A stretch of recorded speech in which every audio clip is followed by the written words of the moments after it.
Okay, good evening students. तो कल हम लोगों ने यहाँ पर छोड़ा था, हमने ये देखा था कि प्रिमिटिव इनपुट और आउटपुट कौन कौन से फंक्शन होते हैं, और उसमें हमने देखा था कि दो नंबर को हम किस प्रकार से ऐड करेंगे। तो इनपुट के लिए स्कैनएफ को हमने यूज किया, आउटपुट के लिए हमने प्रिंटएफ को यूज किया था, ठीक है। और मैंने फिर असाइनमेंट ऑपरेटर में आपको बहुत सारी चीजें बताई थी। चलिए, मुझे भी याद आ गया सब कुछ। तो चलिए अब हम बात करते हैं सिंपल सीक्वेंशियल प्रोग्रामिंग लॉजिक की, ठीक है। तो ये लास्ट पॉइंट है यूनिट 2 का। इसे आप बहुत अच्छे से देखिए और समझिए और खुद अपने छोटे छोटे प्रोग्राम को करने के लिए आगे बढ़िए। तो सबसे पहले एक वर्ड आता है जिसको मैं बोलूंगा what is a simple sequential programming. Sequential programming होती क्या है? तो यहाँ पे मैं ये बोलूंगा, सबसे पहला थ्योरी ये है कि sequential programming step by step run होती है, एग्जीक्यूट होती है, ऑटोमेटिक होता है। हमें उसमें कुछ भी हैंडिंग करने की जरूरत नहीं होती है।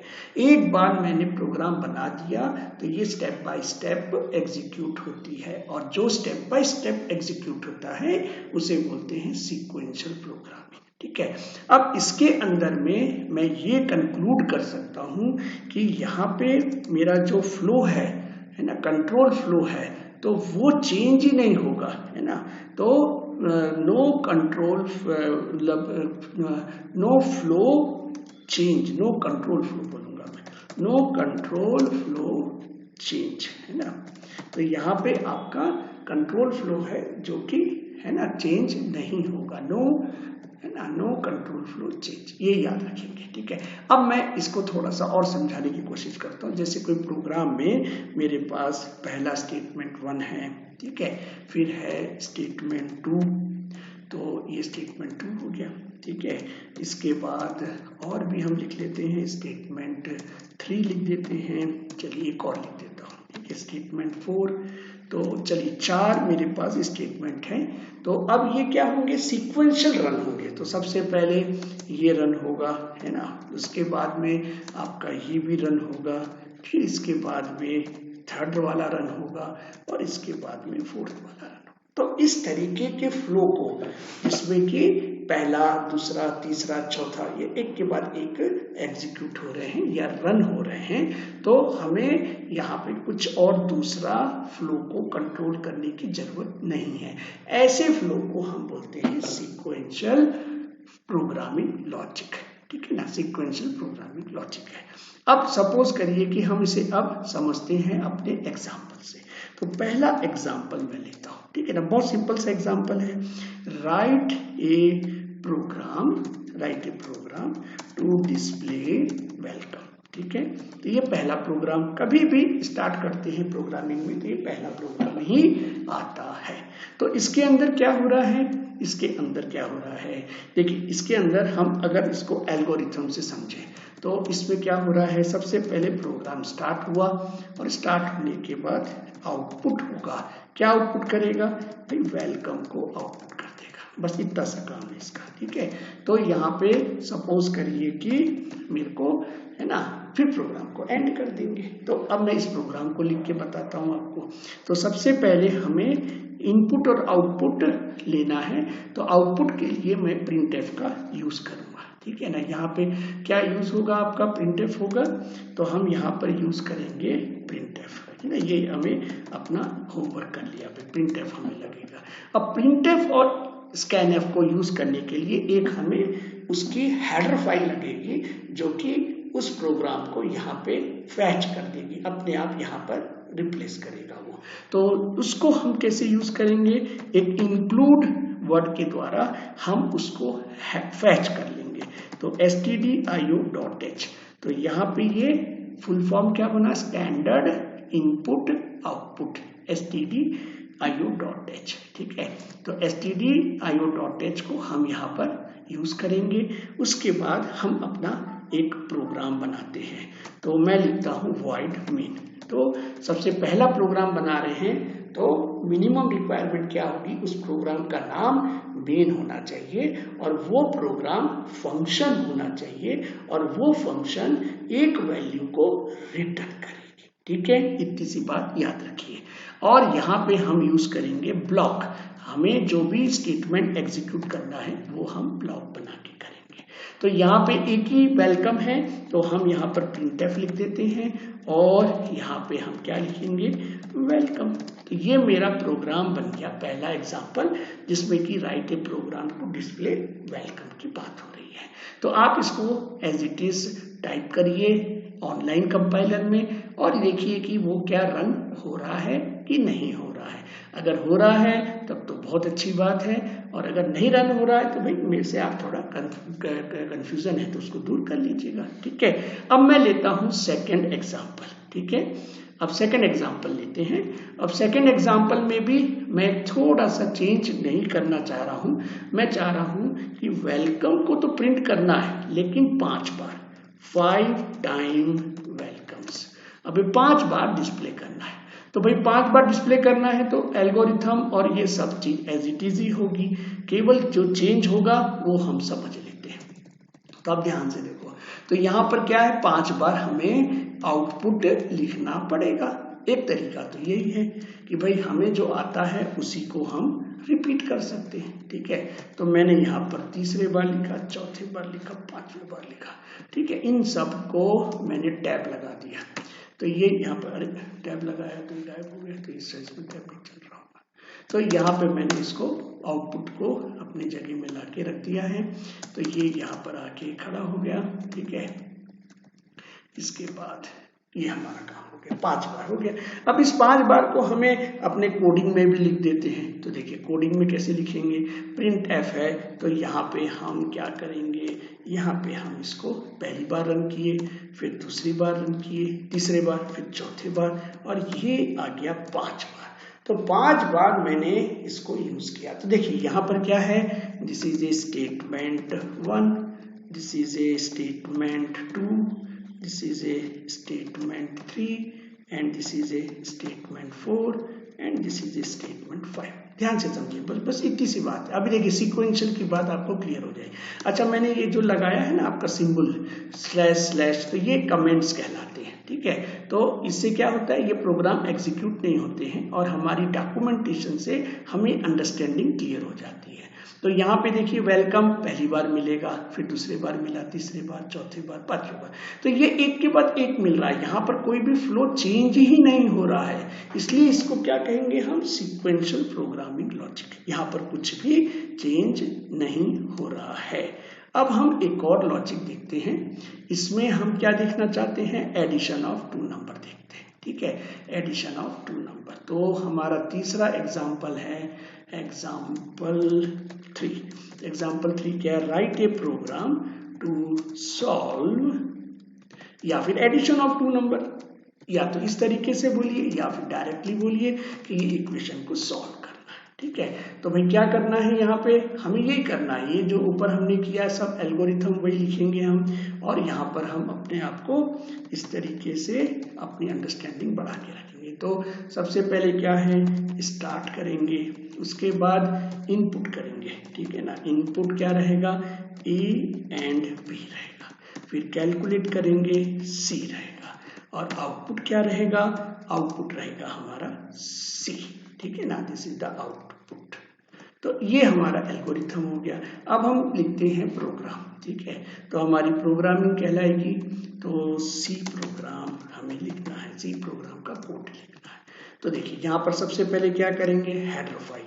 तो यहाँ पर हेडर फाइल लिखिए और stdio.h करिए और इसके बाद void main लिखिए।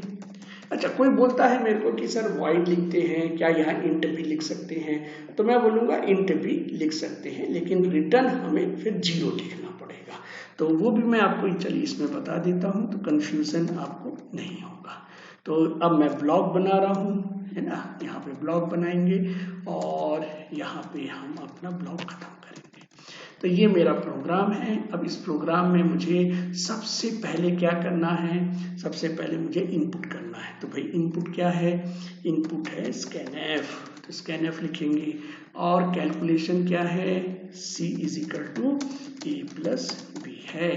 और इसके बाद क्या है आउटपुट, तो आउटपुट के लिए प्रिंटएफ। तो भाई ये मैंने देखिए बहुत जल्दी से लिख दिया, क्यों, क्योंकि ये मुझे जरूरत है। अब इसको थोड़ा सा और अंडरस्टैंडिंग आगे बढ़ाएंगे। तो यहाँ पे हमें क्या लिखना है, आर्गुमेंट लिखना है और उसके बाद उसकी वैल्यू लगानी है। तो यहाँ पर मैं लिखूंगा एंड ए और यहाँ लिखूंगा एंड बी। तो ये हो गया क्लियर। अब ए कैसा है, बी कैसा है, तो ये आपको अपने आप से पूछना चाहिए। तो ए और बी और सी तीनों ही इंटीजर हैं, ठीक है। तो मैं इसको ऐसा करता हूं, इंट ए, इंट बी और इंट सी की बात करेंगे। तो ये एबीसी क्या हो गया, हमारा इंटीजर हो गया। यहां हम लेंगे %d और %d। तो इसके द्वारा मुझे दो नंबर इजिली रीड हो जाएंगे। अब मैं इसे कैलकुलेट करूंगा और आउटपुट भी कर दूंगा। तो देखिए आउटपुट में क्या लिखेंगे, %d। तो यहाँ पे हम लिखेंगे किसको d रिप्रेजेंट कर रहा है, c को रिप्रेजेंट कर रहा है। तो ये देखिए मेरा सिंपल सा प्रोग्राम है जहाँ की मुझे दो नंबर रीड करना है, मैंने रीड कर लिया और यहाँ पे मुझे क्या करना है, आउटपुट करना है। तो मैं इसे कैलकुलेट करूंगा और कैलकुलेट करने के बाद मैं यहाँ पे आउटपुट करूंगा, ठीक है भाई। तो मेरे ख्याल से ये प्रोग्राम हमारे लिए सफिशिएंट हो गया। अच्छा, मैं इस प्रोग्राम को थोड़ा सा और यूजर फ्रेंडली बनाने की कोशिश करना चाहता हूँ। तो देखिए ये एक मेथड है, इसमें कोई बहुत बड़ी बात नहीं है। मैं एक और मेथड से आपको बता सकता हूँ। तो इसको मैं बोल सकता हूँ मेथड 1 और यहाँ पे हम लिख लेते हैं मेथड 2, ठीक है। दो मेथड हो गए। तो इसमें क्या चेंज होगा, चेंज कुछ नहीं, लॉजिक चेंज नहीं होगी, केवल यूजर फ्रेंडली है ना, इसको वर्ड हम यूज करते हैं यूजर फ्रेंडली। तो यूजर फ्रेंडली होने से थोड़ा हमको रिलैक्सेशन मिलता है कि हम किस तरीके से इनपुट और आउटपुट समझ रहे हैं। देखिए मुझे तो पता है कि इसमें दो इनपुट करना है, लेकिन सपोज करिए कि जब मैं इसे प्रोग्राम को आपके कंप्यूटर में रन करूंगा तो ये अपनी जगह खड़ा हो जाएगा। अब पता ही नहीं कि इसके अंदर में हो क्या रहा है। तो सबसे पहले हमें यहाँ पर लिखना चाहिए कि भाई ये प्रोग्राम है क्या और इसको क्या ही के लिए रुका हुआ है। तो यहाँ पर प्रिंटएफ हमें अच्छा यूज करना आना चाहिए। तो यहाँ पे मैं दो प्रिंटएफ का यूज कर रहा हूँ, आप भी करिए इसको। यहाँ पर आप लिखिए, मैं आपका प्रोग्राम का नाम क्या है, तो write a program to solve c is equal to a plus B. भाई ये मुझे सॉल्व करना है। तो ये सबको पता होना चाहिए कि आप कर क्या रहे हैं। इसके बाद हमें न्यू लाइन की जरूरत पड़ेगी, तो हम यहाँ लेंगे /n। तो /n से हमारा जो भी नेक्स्ट आउटपुट है वो न्यू लाइन पर आ जाएगा। अब हम क्या करेंगे, यहाँ पर लिखेंगे इंटर a एंड b। तो ये मैसेज हमें बनाना बहुत जरूरी होता है, जिससे कि हम टू वे कंसेप्ट में काम करते हैं। टू वे मतलब मैंने आपको बोला कि भाई 2 + 2 कितना है, अब आप बोलोगे कि सर 4 होता है। अगर मैंने बोला c is equal to a plus B, तो आप बोलोगे कि सर a की वैल्यू कितनी है, तो मैं बोलूँगा 2 है। फिर आप बोलोगे b की वैल्यू कितनी है, मैंने बोला आपको 2 है। तो अब आप 2 और 2 को सम करके बोलोगे कि सर इसका आंसर 4 होता है, ठीक है। इसी तरीके से भाई आउटपुट की भी बात है। अब आउटपुट में क्या करना है, आउटपुट पे भी मैसेज डालना चाहिए। तो प्रिंट एफ, अब यहाँ पे मैं डालूंगा what c is equal to, है ना, और मैं बोलूंगा हाँ c इज इक्वल टू। तो ये c इज इक्वल टू बोलेंगे तो यहाँ पे मुझे c इज इक्वल टू क्या मिलेगा, %d मिल जाएगा और मैं इसे ले सकता हूँ। तो एक्चुअली ये प्रोग्राम आप चाहे तो इसको, जैसे ये दोनों लाइन को तो मर्ज कर सकते हैं, ये दोनों लाइन को मर्ज कर सकते हैं, ठीक है ना। तो कैसे मर्ज करेंगे, मैं इसे कमेंट में आपको बता देता हूँ, फिर आप चाहे तो आप कर लेना। प्रिंट एफ, तो प्रिंट एफ में क्या कर रहे हैं आप, यहाँ पर ये दोनों को मर्ज कर देंगे। तो c is equal to %d, है ना, और यहाँ पे क्या कर दीजिए आप, उसे c लिख दीजिए। तो ऊपर के दो लाइन को मैंने एक ही लाइन में मर्ज कर दिया। तो इस तरीके से और एडवांस प्रोग्रामिंग में आप देखेंगे कि बहुत सारी चीजें क्या हैं, एक ही लाइन में आ जाती हैं। तो हमारी जो कोडिंग लेंथ है वो छोटी हो जाती है, ठीक है। तो चलिए ये प्रोग्राम हमको यहाँ पर हम इसे स्टॉप करते हैं। अब हम जल्दी से और 2 प्रोग्राम देखते हैं जो बहुत ही इम्पोर्टेंट है। तो वो इम्पोर्टेंट क्यों है? क्योंकि ये हर बार एग्जाम में पूछा जाता है, ठीक है ना।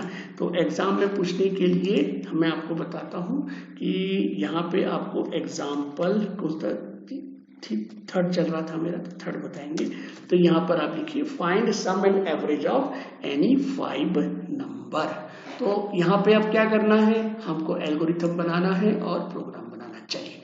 तो मैं आपको डायरेक्ट लेके जाता हूँ एल्गोरिथम, ठीक है ना, एल्गो इसको शॉर्ट फॉर्म में बोलते हैं। अब यहाँ पर हमें क्या करना है, प्रोग्राम को स्टार्ट करना है और इनपुट लेना है। इनपुट क्या क्या आएगा? अच्छा, इसके पहले हम एक फॉर्मूला बना लेते हैं। Let my sum is equal to a b, a plus b plus c plus d plus e, ठीक है ना। तो ये एक फॉर्मूला बनाना जरूरी है क्योंकि फॉर्मूला दिया नहीं है। Average is equal to sum divide by 5। तो ये फॉर्मूला 2 बना लीजिए और फिर देखिए काम में बहुत जल्दी आपका आने लगेगा। देखिए यही सब चीजें क्या है, टिप्स हैं और कुछ नहीं है। Input ABCD। अब यहाँ पर क्या करेंगे, sum is equal to what, sum is equal to this number. तो मैं यहाँ पर इसे कॉपी कर लेता हूँ और यहाँ पे पेस्ट कर देता हूँ, ठीक है। तो यहाँ पर कॉपी पेस्ट हो गया। अब मुझे क्या करना है, आउटपुट में सम लिखना है। तो मैंने आउटपुट क्या किया, सम कर दिया। इसके बाद एवरेज निकालेंगे। तो average is equal to sum divide by 5 और यहाँ पर भी आउटपुट क्या आ जाएगा, आउटपुट एज ए एवरेज, ठीक है। तो इस तरीके से आप इसका प्रोग्राम बना सकते हैं, कोई दिक्कत नहीं आना चाहिए। तो चलिए प्रोग्राम बना के देखते हैं। सी कोड हमें क्या करना है, हमें सबसे पहले हेडर फाइल को इस्तेमाल करेंगे। तो stdio.h।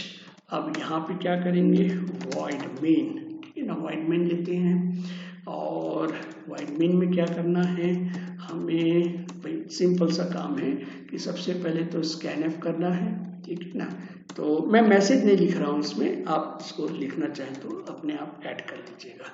स्कैनएफ करेंगे, फिर उसके बाद सम निकालेंगे, उसके बाद हम स्कैनएफ को प्रिंटएफ करेंगे, है ना, प्रिंटएफ व्हाट आवर सम। तो सम को प्रिंट कर देंगे और इसके बाद एवरेज निकालेंगे और एवरेज को प्रिंट कर देंगे, ठीक है भाई। तो ये मैंने अपना स्ट्रक्चर बना लिया, करना क्या क्या है, ठीक है ना। तो ये आप लोग भी बना लिया करो जिससे जल्दी आपका काम हो सकता है। ओके, तो सबसे पहले भैया वैल्यू क्या क्या है, तो हम सब इंटीजर, बाय डिफॉल्ट इंटीजर ही लो तो ज्यादा अच्छा है। तो इंट ए बी, है ना, int A B and C and D and E and also sum and average, ठीक है। एवरेज को नॉर्मली लोग फ्लोट लेते हैं क्योंकि जब आप बैलेंस कर रहे हैं तब तो दिक्कत नहीं है, लेकिन जब आपका आंसर फ्लोट में आएगा तो यहाँ पर फ्लोट लेना ज्यादा उचित हो जाता है। अभी इंटीजर से काम कर लेते हैं। तो let average is equal to this. तो सम का फॉर्मूला तो भाई जल्दी से यहाँ से कॉपी कर लो, ये तो बदलेगा ही नहीं। तो इसको मैंने कॉपी किया और यहाँ पे सम का आंसर डाल दिया। तो ये पहला काम कंप्लीट हो गया। अब एवरेज, एवरेज को क्या करना है, एवरेज को यहाँ से उठा के लाना है। तो ये एवरेज आ गया, ठीक है। तो यहाँ पर एवरेज लिख दीजिए। तो ये 2 तो काम हो गए। अब क्या बचा आपका, स्कैनएफ बचा। स्कैनएफ में क्या क्या करना है, हमको 5 नंबर लेना है। तो percent d percent d percent d percent d and percent d, ये परसेंट डी हो गया। अब यहाँ पे क्या करेंगे, a b c d and e, है ना, ये 4 हो गए। अब इनके सामने एड्रेस ऑपरेटर लगा देना, है ना। मैं आपको एक एक इसलिए बता रहा हूँ क्योंकि आपको लॉजिक के द्वारा टेक्निकली पता चलना चाहिए कि क्या हो रहा है, कितना टाइम लगता है हर चीजों में, है ना। तो थोड़ा पेशेंस रख के काम करेंगे तो कोई दिक्कत नहीं होगा। ओके, तो स्कैनएफ कर लीजिए, सम निकाल दीजिए, प्रिंट। अब प्रिंटएफ, प्रिंटएफ में क्या करना है, प्रिंटएफ में भी परसेंट डी लेना है और यहाँ पे सम कर देना है, ठीक है ना। तो यहाँ पर सम आ जाएगा, तो इसको ले लीजिए। अब सम चाहे तो इसको डायरेक्ट सम भी लिख सकते हैं। अब एवरेज करना है, तो एवरेज के लिए क्या लेंगे आप, average is equal to %t।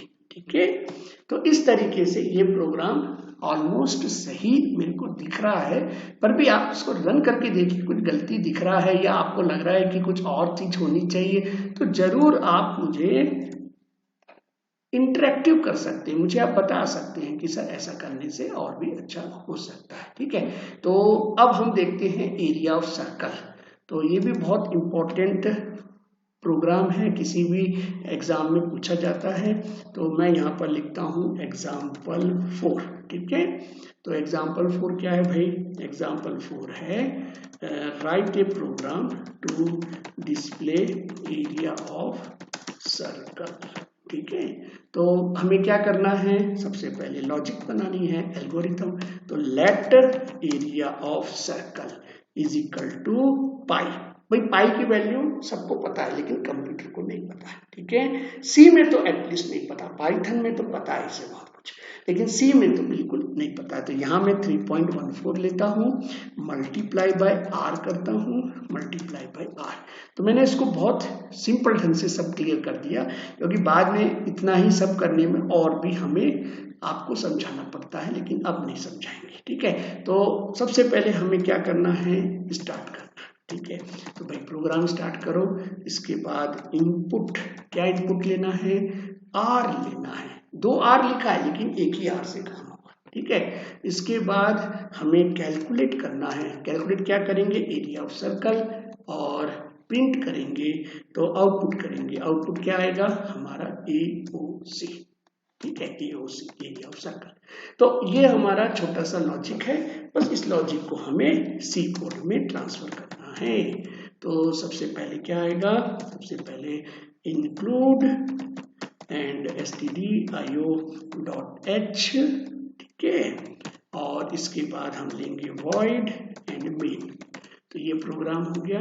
इसके बाद हम लेते हैं एंड क्लोज कर देते हैं। ठीक है, तो देखिए सबसे पहले अब यहाँ पर ध्यान रखिए कि आपको 3.14 है, तो आप सारे इनपुट, कैलकुलेट, आउटपुट सबको क्या ले लीजिए, फ्लोट ले लीजिए, अब कोई दिक्कत नहीं है। तो यहाँ पर क्या बोलिए आप, फ्लोट। तो फ्लोट क्या आएगा आपका, AOC एंड R, ये दोनों आ जाएंगे। अब यहाँ पर स्कैनएफ करेंगे हम। स्कैनएफ किसको करना है, हमें R को करना है। ठीक है, हमें कैलकुलेट क्या करना है, AOC को कैलकुलेट करना है। और उसके बाद आउटपुट क्या करना है, आउटपुट में प्रिंट एफ, हमें आउटपुट करना है AOC।